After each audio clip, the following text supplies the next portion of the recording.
Nandito naman po tayo para magbigay ng Islamikong pagpapayo. Ito ay patungkol sa bilang mananamba sa Ramadan. Kaya mga kapatid Islam, ito ay dapat nating alamin. Kasi nga tayo ay sasamba ulit kay Allah Subhanahu wa Ta'ala. Sama-sama po tayo para dakilain, purihin, at sambahin ang nag-iisang Allah Subhanahu wa Ta'ala sa Ramadan. Kaya kahit sa utos ng Allah Subhanahu wa Ta'ala, a'udhu billahi minasyaitanir rajim, ya ayyuhalladhina amanu ruk'u wasjudu wa'budu rabbakum waf'alul khaira la'allakum tuflihun.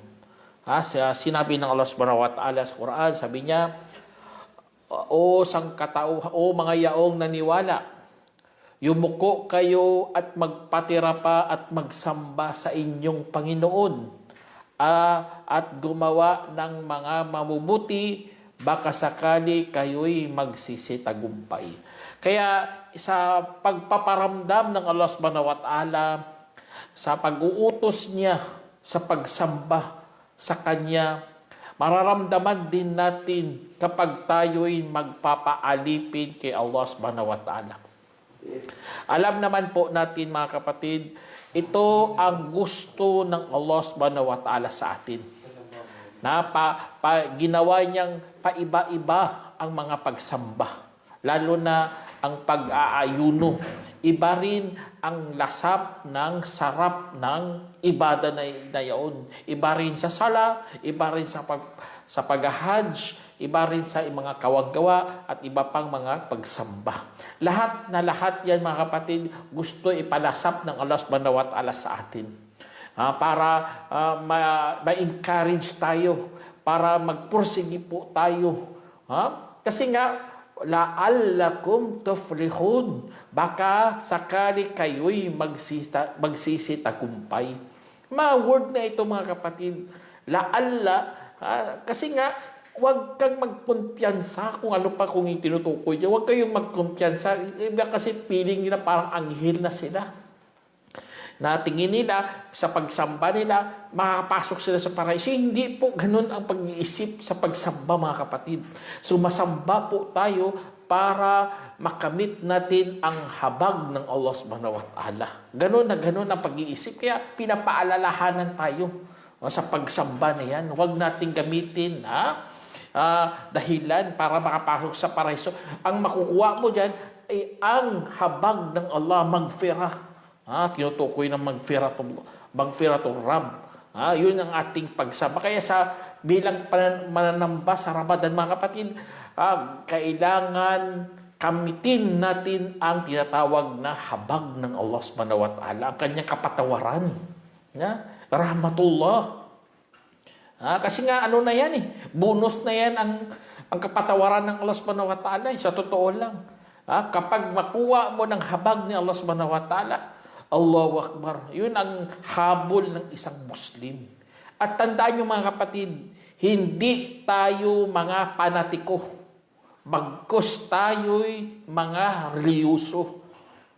Kasi iba po ang panatiko.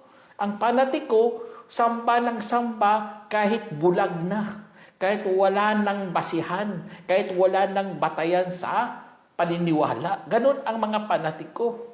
Tayo, hindi ganun mga kapatid. Meron tayong propeta, Muhammad SAW. Meron tayong Quran. May mga basihan talagang ating mga pagsasamba. Kaya mga reliyoso tayo mga kapatid. Kasi mayroon tayong sinusundang batayan. Ibahin mo kasi mga panatiko. Subhanallah mga panatiko, kahit ano na nang gagawin nila. Kasi nga, sabi nila, nakita kasi namin to sa aming mga ninuno. Subhanallah. Nakikigaya ka palang mali-mali pa. Kaya po, huwag tayo magiging panatiko. Kailangan maging mananamba sa tama. Kaya sa bawat Ramadan mga kapatid, meron talagang iniiwang kwento. Kaya pag meron talaga, hindi tayo katulad ng dumaan ng ibang Ramadan tapos wala ka pag natutunan. Merong mga aral, leksyon na matutunan natin sa Ramadan. Katulad ng sinabi ng Allah subhanahu wa ta'ala, mga kapatid, وَنَزَعْنَا فِي سُدُورِهِمْ مِنْ غِلٍّ تَجْرِي مِنْ تَحْتِهِمُ الْأَنْهَارُ وَقَالُوا الْحَمْدُ لِلَّهِ الَّذِي هَدَانَا لِهَذَا وَمَا كُنَّا لِنَهْتَدِيَ لَوْلَا أَنْ هَدَانَا اللَّهُ لَقَدْ جَاءَتْ رُسُلُ رَبِّنَا بِالْحَقِّ وَنُودُوا أَنْ تِلْكُمُ الْجَنَّةُ الَّتِي جَنَّةُ أُورِثْتُمُوهَا بِمَا كُنْتُمْ تَعْمَلُونَ. Ang sinabi ng Allah subhanahu wa ta'ala, mga kapatid, at tinanggal namin ang anumang sama ng loob sa kanilang mga dibdib habang umaagos mula sa kanilang ilalim ang mga ilog at kanilang sabihin, kapurihan para kay Allah, na yaong gumabay sa amin para rito. At hindi dati kami para magagabayan kung hindi lamang kami ginabayan ng Allah. Katalagang dumating ang mga mensahero ng aming Panginoon ng may katotohanan at ipinatawag sila na iyon ang paraiso na ipinamana sa inyo dahil sa dati ninyong ginagawa. Allahu Akbar, mga kapatid, ninyo. Kapurihan, alhamdulillah, na yaong gumabay sa amin para rito. Ibig sabihin, ang gabay ng Allah subhanahu wa ta'ala, lalo na sa buwan ng Ramadan, mga kapatid, yun, nagpapahiwatig yun. Dapat mayroon kang matutunan. Example na lang, nagpasting ka na 10 taon na. 10 taon na pagpapasting. Dapat marami ka nang natutunan dyan. Natutunan mo na magsabar. Matutunan mo na maging matyaga. Natutunan mo maging masipag. Allahu Akbar. Kasi nga, na unti-unti tayong hinuhubog ng panahon. Lalo na sa pagsamba kay Allah subhanahu wa ta'ala. Kaya sa mga kwento ng Ramadan, mga kapatid, napakadaming mga kwento. Makikita mo sila nagiging masigasig, nanguna. Kasi nga meron silang iman, meron silang hinahangad. Kaya mayroong hadith nga si Prophet Muhammad sallallahu alaihi wasallam, man sama Ramadana imanan wa ihtisaban, ghufira lahu ghufira lahu dhanbuhu, sabi sa hadith, mga kapatid. Ang sino man nagpasting ng Ramadan na mayroong iman at mayroong paghahangad ng mga gantimpala, patawarin ang kanyang mga kasalanan. Allahu Akbar. Kaya yun ang hinahabol natin, mga kapatid, patawarin ang ating mga kasalanan. Kasi nga, itong mga leksyon na dapat natin, kaya lugi ka, kapatid, kapag wala kang natutunan sa Ramadan. Hindi ka marunong magsabar, lugi ka. Hindi ka marunong magtimpi, talo ka. Kasi ka sa Ramadan, sa pagpapasting, galaw ng pangatawan, hindi lamang pang espiritual na aspeto, mga kapatid, ang matutunan doon. Kaya bilang mananambas, lahat dapat napatong-patong yan. Ang mga natutunan mo noon, ipinatong mo na yan sa sarili mo. At kung meron ka namang ibang natutunan, ipapatong mo naman ulit hanggang magiging mabuti kang Muslim na sumusuko kay Allah subhanahu wa ta'ala at naghahanda ka talaga sa buwan ng Ramadan. Kaya alam naman natin, mga kapatid, iba ang buhay sa buwan ng Ramadan. Lagi nating binabasa to sa lecture natin, mga kapatid, sa buwan ng Ramadan. Sabi ng Allah subhanahu wa ta'ala, Shahrul Ramadan alladhi unzila fihi al-Quran hudan lin-nasi wa bayyinatin minal huda wal furqan faman shahida minkum falyasum. Sabi ng Allah subhanahu wa ta'ala sa Quran, mga kapatid, na lagi nating maririnig. Sabi niya, ang buwan ng Ramadan na kung saan ipinababa roon ang Quran bilang gabay para sa sangkatauhan at bilang mga patunay mula sa patnubay at pamantayan. Kaya ang sino man nakasaksi mula sa inyo ng buwan, ay kung gayon ay dapat mag-ayuno. Kaya sa na ito, mga kapatid, Allahu Akbar, para ramdaman natin na ang gabay ng Allah subhanahu wa ta'ala, lalo na ang pagbabasa ng Quran, pamantayan yan, mga paliwanag yan. Kaya utos talaga ng Allah subhanahu wa ta'ala na mag-ayuno. Kaya dapat meron nga tinatawag na sariling paghahanda para sa pagsalubong sa pag-aayuno, mga kapatid.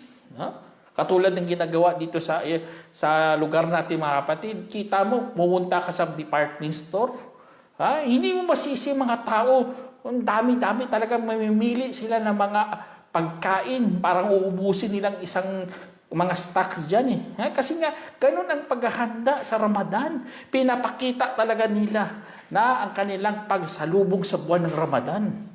Hindi naman natin masabi bid'a yan Pero ganun kasi kanilang paghahanda. Kaya kung ikaw bilang mananampalataya kay Allah, bilang isa sa mga mananamba kay Allah subhanahu wa ta'ala, gawin mo rin ang sarili mong paghahanda. Katulad na lang ng pamimili ng mga aklat. Kailangan magbasa ka. Ibig sabihin, dapat mayroon kang kakaibang gagawin. Kapag sumapit na po ang Ramadan, katulad sa gusto mong matuto patungkol sa ating relihiyon. Kaya bilang mananamba sa Ramadan mga kapatid, dapat pag-aralan mo talaga kung paano gawin ang pagbabalik loob mo sa Ramadan. Paano gawin niya mga kapatid? Kasi nga sa hadith mga kapatid, alam niyo, sabi sa hadith, an Ibn Umar radiyallahu anhu, annahu sami'a Rasulullah sallallahu alaihi wasallam yaqul, ya ayuhan nasu tubu ila rabbikum fa inni atubu ilayhi fi yaumi mi'ata marrah. Sinabi sa hadith mga kapatid na inulat ni Ibn Umar radiyallahu anhu na kanyang narinig ang mensahero ng Allah sallallahu alaihi wasallam na nagsasabi, o sangkatauhan, magbalik loob kayo sa inyong Panginoon sapagkat ako ay sadyang nagbabalik loob sa Kanya sa loob ng isang araw ng 100 beses. Isalaysay ni Ahmad at itinama ni Alban. Tingnan niyo mga kapatid, ganun ang Propeta Salam. Kasi nga, marunong na siya pinag-aralan niya tayo. Dapat ganun din gawin natin. Paano? Sample lang, kung may TV, layuan mo muna ang TV. Kapag dapat pagtiisan mo muna, huwag ka muna manood ng mga pinikula. O yun, isa sa mga pag-aaral mo sa sarili mo ng pagbabalik loob kay Allah subhanahu wa ta'ala. O kaya ang cellphone, kung tutok na tutok ka sa mga laro, iwasan mo muna yan. Ganon na ganon ang pag-aaral ng pagbabalik loob sa Ramadan. Ganon ang mga mananamba sa Ramadan mga kapatid. Kailangan matuto siya talagang magbalik loob kay Allah subhanahu wa ta'ala. Kasi nga, ramdam niya ang simoy ng pagiging alipin niya kay Allah subhanahu wa ta'ala. Ganon talaga ang ibada mga kapatid. Ang pagsamba. Sa totoo lang, ang word na ibada, galing yan sa alipin, Kaya pagpapaalipin ang tawag dyan. Mga ibadat natin, ibig sabihin, ibinababa mo sarili mo bilang alipin sa may kapal kay Allah subhanahu wa ta'ala. Hindi katulad ng ibang tao sa pagsamba, parang siya pang Diyos Tapos mag-utos pa siya sambahin ako, subhanallah. Kaya dapat sa isang mananamba kay Allah subhanahu wa ta'ala na magpapaalipin talaga siya. Lakasan niya o ugnayan niya kay Allah sa pamamagitan ng pagsunod niya sa batas ng Allah subhanahu wa ta'ala. Kaya ang pag-ibadat mga kapatid, alam naman natin na ang pag-ibadat ayon kay Sheikhul Islam Ibn Taymiyyah, al-ibadatu innaha ismun jami' likulli ma yuhibbuhu Allah wa ta'ala wa yardah min al-aqwali wal af'ali sawa'un kana al-qawlu aw al-fi'lu zahiran aw batina. Sinabi sa na ipinaliwanag ni Sheikh Ibn Taymiyyah, Sheikhul Islam, sabi niya, ang pagsamba o kaya pagpapaalipin, pagsamba bilang isang komprehensyon na pangalan para sa lahat ng minamahal at kinalugdan ng Allah mula sa mga kasabihan at mga kilos kahit anong salita o gawa na lantaran man o nakatago. Ganon ang pagsamba, mga kapatid. Kaya bukas lagi yan na kay Allah subhanahu wa ta'ala basta ikinalulugod niya lang po o kaya minamahal. Ramdamin din natin mga kapatid na dapat sa buwan ng Ramadan, dapat tayo'y magiging huwaran. Ganon ang mga mananamba mga kapatid sa buwan ng Ramadan. Dapat ramdam nila na sila po ay mga huwaran kasi nga balang araw, titignan talaga tayo ng mga tao, mga kapatid, sa ating mga galaw, sa ating mga kilos, lalo na kung fasting ka, titignan ka nila, inuobserbahan ka nila kung ano talaga ang iyong gagawin. Kaya kapag ikaw ay isa sa mga mananamba kay Allah subhanahu wa ta'ala, ano na expected na yan? Lalo na mga anak mo, o makikita ka ng anak mo na hindi ka pala nag-aayuno, subhanallah, paano ka magiging huwaran? Alhamdulillah. Paano ka magiging huwaran sa mga anak mo kung ikaw ay hindi nag-aayuno? Paano ka matawag na mananamba kay Allah subhanahu wa ta'ala sa buwan ng Ramadan? Fasting, hindi mo kaya? O kaya hindi ka nagsasala? Paano ka magiging huwaran, kapatid? Kasi dito sa mundo, mayroong mga ipinili na si Allah subhanahu wa ta'ala na magiging huwaran. Tayo, kung pinili mo yan, magiging huwaran ka rin ang pagsunod mo sa mahal nating propeta Muhammad SAW. Kapag sinunod mong mahal nating propeta SAW, ay magiging huwaran ka rin sa iba. At ikaw rin ang tagadala ng Islam. Kaya mga kapatid sa Islam, dapat mayroong kang ginawa sa Ramadan na nakakaiba. Sa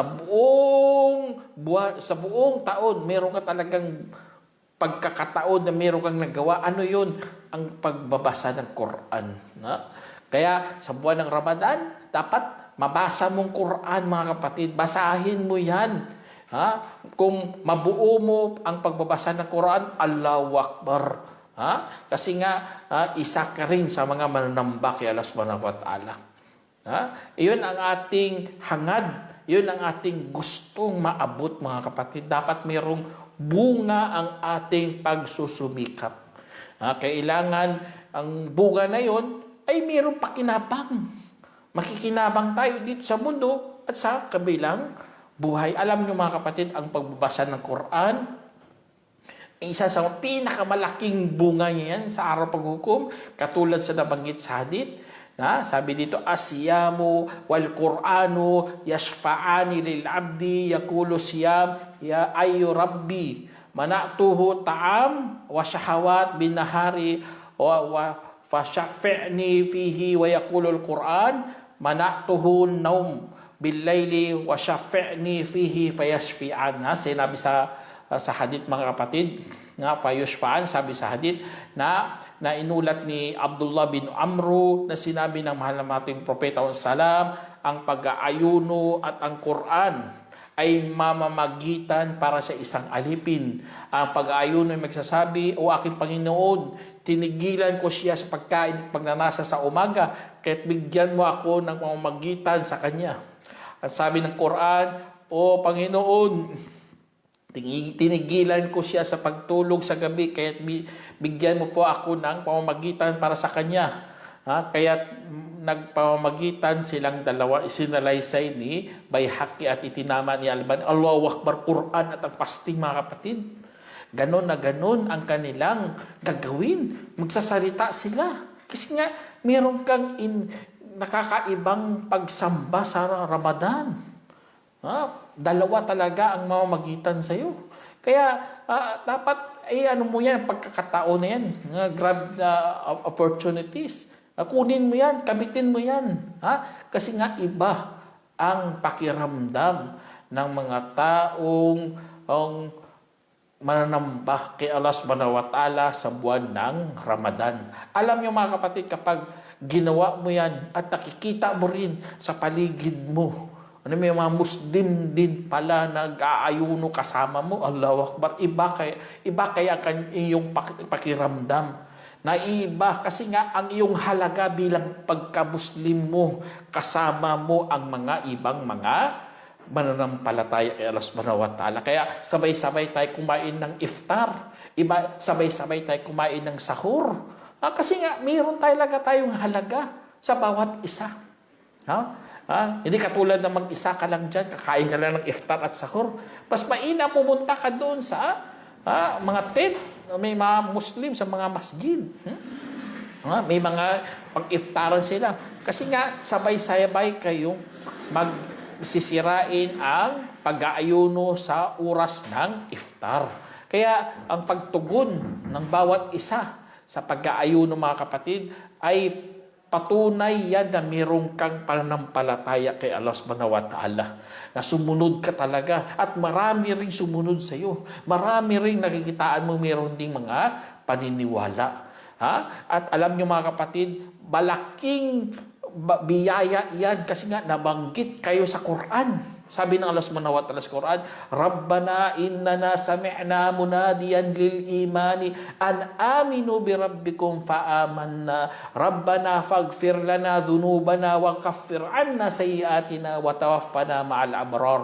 Sinabi ng Allah subhanahu wa ta'ala mga kapatid, O aming Panginoon, tunay na aming narinig ang isang tagatawag na nanawagan sa pananampalataya na paniwalaan ninyo ang inyong Panginoon. Kaya't naniwala po kami. O aming Panginoon, kung gayon patawarin mo para sa amin ang aming pagkakasala at tanggalin mo po sa amin ang anumang aming pagkakamali at bawiin mo po kami kasama ng mga mabubuti. Subhanallah. Ganun pala mga kapatid, kapag ikaw tumugon sa utos ng Allah subhanahu wa ta'ala, tumugon ka sa pag-aayuno, maraming magdudua sa iyo. Yun ang hinahanap natin eh. Kung example, namatay na tayo, kailangan mayroong magdudua sa atin. Kaya ang pagdudua mga kapatid, napakaganda talaga kasi may tumugon ka kasi. Sumama ka sa mga mananamba sa buwan ng Ramadan. Nananawagan sa pananampalataya, yun. Ikaw na yun. Kaya dahil doon mga kapatid, sana bawiin tayo kasama ng mga mabubuti. At ang pag-aayuno mga kapatid ay simbolo talaga yan ng ating reliyon at nagiging haligi rin sa pagsamba kay Allah subhanahu wa ta'ala. Kaya kung gusto mo matatag ang iyong haligi, ay dapat ikaw isa sa mga mananamba sa Ramadan mga kapatid. Kasi nga, kailangan meron kang matatag na pananampalataya. At ginawa mo ring sagrado ang buwan ng Ramadan. Napakasagradong buwan yan, subhanallah. Kaya kahit sa Quran, nabanggit talaga na dyan, ibinaba ang Quran. Kaya napakasagrado sa atin yan. Kaya ang sino man ang dumadakila sa mga sagrado ni Allah, ay mainam yan para sa kanya. at nagpapakita yan na meron ka talagang takot kay Allah subhanahu wa ta'ala. Kaya madagdagan talaga ang takot mo kay Allah subhanahu wa ta'ala. Yun ang purpose ng Ramadan. Sagisag yan ng Allah subhanahu wa ta'ala. Kaya kapag ikaw nanggagaya ka sa mga karakter ng mga mananamba kay Allah subhanahu wa ta'ala, napakagandang gawain talaga yan. Ganun tayo manggaya. Ang gayahin natin ang mga matutuwid. Hindi tayo gagaya sa mga singil, sa mga dancer, mga malalaswa, o ano pa yung mga gawain kung saan ibinababa nilang kanilang mga dangal. Huwag natin gayahin yun, mga karakter nila, yun eh. Papunta yun sa impyerno. Ang ating mga gagawin mga kapatid, gayahin talaga natin yung mga karakter. Kaya sa pag-aayuno, doon mo talaga mamulat ang iyong mga mata kung sino talagang susundin mo. Sa gutom mga kapatid, sa uhaw, makapag-isip ka talaga na mayroong Diyos at makapag-isip ka talaga sino sumasampa sa Diyos. At doon, isa sa mga pinakamagandang sundin mga kapatid, ang mahal nating propeta Muhammad SAW.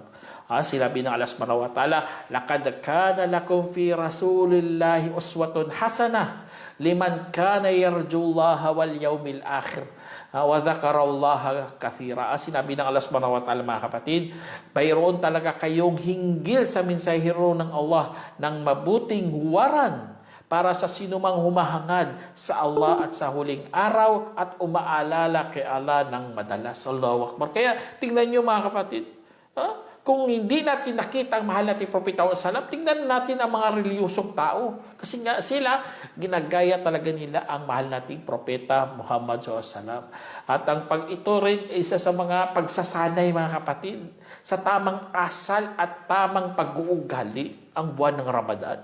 Kaya sa mga ganito mga kapatid, huwag nating sayangin ang oras na ito bilang pagsasanay. Kasi nga, sa gutom mo mga kapatid at sa uhaw. Hindi naman natin habol dyan sa totoo lang ang gutom at ang uhaw. Ang habol natin doon ay makukuha tayo ng takot kay Allah subhanahu wa ta'ala.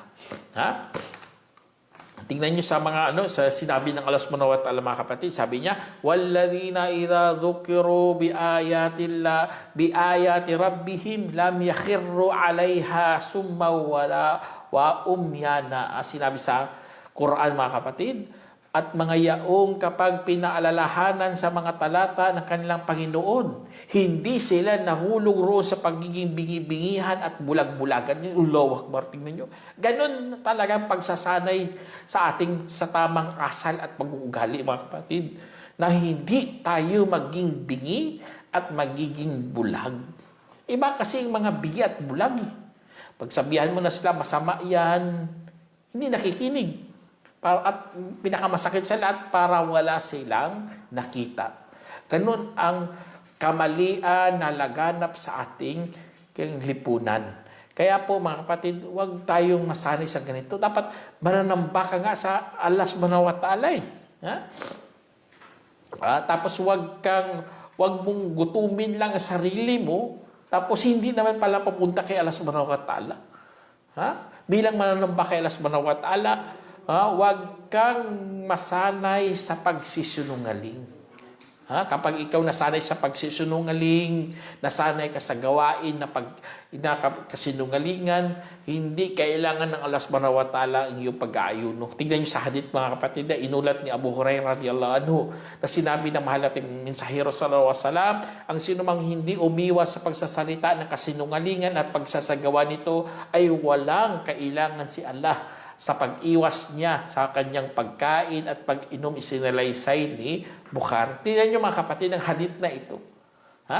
Sa pag-aayuno. Kaya sa mga ganito mga kapatid, kung may takot tayo kay Allah subhanahu wa ta'ala, kung ikaw talaga tunay na mananamba kay Allah subhanahu wa ta'ala sa buwan ng Ramadan, talagang kailangan sanayin mo ng sarili mo sa pag-iwas sa mga ganitong mga bagay.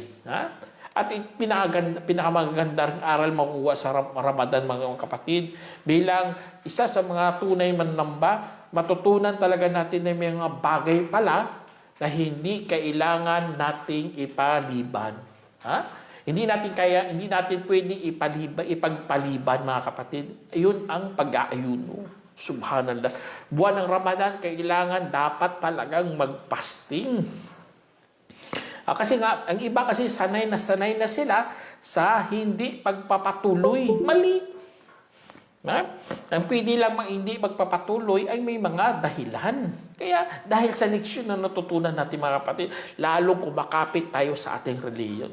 Na may mga bagay pala na kailangan huwag nating ipagpaliban sa ating mga buhay. Lalo na ang buwan ng Ramadan. Kaya giliw talaga natin tinatanggap yan mga kapatid, ang mga pinagpalang buwan, ang pinagpalang buwan ng Ramadan. Kasi alam naman natin kapag pumasok ng buwan ng Ramadan, binubuksan ang pintuan sa paraiso at sinasara ang pintuan ng impyerno. At saka nakakadina pa ang mga demonyo. Kaya malaking pagkakataon yan sa pagsamba kay Allah subhanahu wa ta'ala. Kasi nga, mararamdaman mo dyan ang tinatawag na kapayapaan, ng tunay na kapayapaan sa pagsamba kay Allah subhanahu wa ta'ala. At saka, mamumulat mo pa ang iyong mga mata sa totoong pangyayari sa buhay sa mundo, lalo na sa mga nahihirapan nating mga kapatid. Kasi nga, hindi ilang kahirapan, bagkus nalulungkot pa sila mga kapatid kasi minsan wala silang makain-kain. Tingnan niyo isang sheikh, tinanong siya, "Sheikh, wala kaming pang-iftar, tapos dumating na ang oras ng iftar, ano na lang gagawin namin? Wala kaming makain."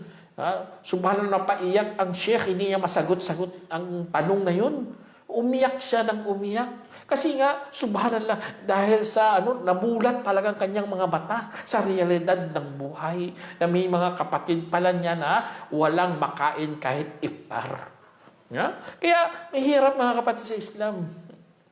Ha? Kung hindi, o kaya nakasarado ang iyong mga mata sa totoong nangyayari sa mundo. Dapat meron ka talagang pakiramdam, lalo na ang kalam ng kanilang mga sikmura. Dapat maramdaman mo yan. Kaya tayo, kapag may nanghihingi, magbibigay. Kasi nga, ramdam din natin ang kahirapan at kanilang kalungkutan. At panghuli mga kapatid, dapat marunong tayo magdisiplina sa ating sarili at sa ating mga pamilya. Lalo na sa mga anak, na dapat bata pa lang matututo na sila sa pag-aayuno. Katulad ng mga ginawa ng mga sahaba. Ang mga sahaba, lalo na merong hadith dito na si Rabi, anak ni Binto Muawwid, si Rabi, si Rabi dito mga kapatid, ay ginagawa niya, pinapaayuno niya rin ang kanyang mga anak, at ginagawa lang sila ng laruan mula sa tali, tapos kung nagungutom yun, kagat-kagatin ng mga anak. Subhanallah, tingnan niyo, ganun ginawa ni Rabi Binto Muawwid. Kasi nga, ganun ang pagdidisiplina niya sa kanyang mga anak. Ay, inshallah mga kapatid, sana meron kayong napulutang aral mga kapatid. Hanggang dito na lang. Assalamualaikum warahmatullahi wabarakatuh.